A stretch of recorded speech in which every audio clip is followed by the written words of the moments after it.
Helt tilbage i min barndom, der kunne jeg faktisk godt lide at tegne. Og jeg var også sådan rimelig god til det. Altså så god, så jeg kan huske tilbage i de små klasser i skolen, der var nogle af dem, som jeg gik sammen med, de kunne godt lide, når jeg tegnede ting til dem. Fordi de synes det var spændende, når jeg tegnede, fordi så blev det bedre, end det de selv kunne lave.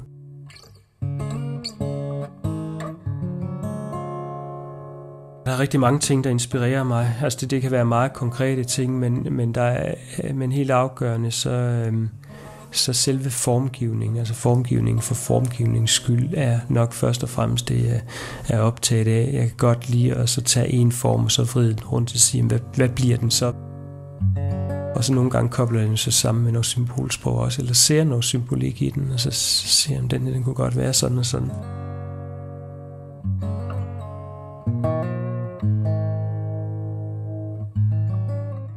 Den her kombination af, at man putter en idé ind i en skulptur og laver det af nogle gedigne materialer og igen kombineret med godt håndværk. Det er sådan de der tre ting primært, jeg synes, der skal gå op i en højere enhed. Altså en idé og materialerne, og så måden, man fremstiller tingene på.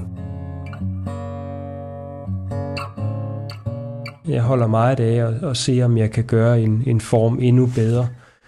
Og hvad er forholdet mellem højde og bredde og dybde? Hvad er forholdet mellem grove overflader og fine overflader? Altså, og hvordan kan man kombinere materialer, så det går op i en højere enhed?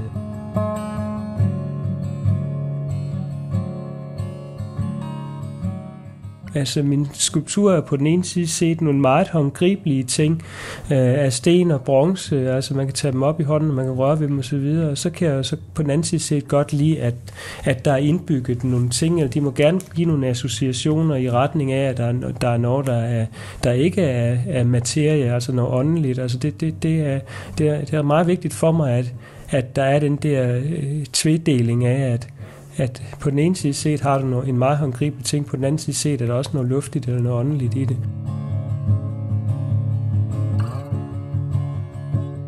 Folk, de må gerne, hvad skal man sige, når de ser min skulptur, få en oplevelse af, at hvad skal man sige, der er tænkt over tingene på flere planer, og de må også gerne få en oplevelse af, at der også ligger noget ordentligt håndværk bag.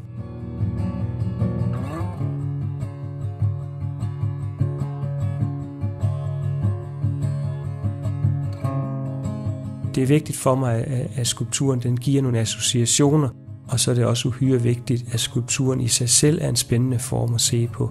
Fordi man kan jo sagtens bygge nogle symboler og ting og sager sammen, men hvis skulpturen ikke samtidig er spændende at se på eller omgås, jamen så er opgaven ikke rigtig løst, synes jeg ikke. Så det er en kombination af at indbygge en form for symbolværdi i en god figur, og gerne en god figur, man ligesom kan gå rundt om og opleve på mange måder.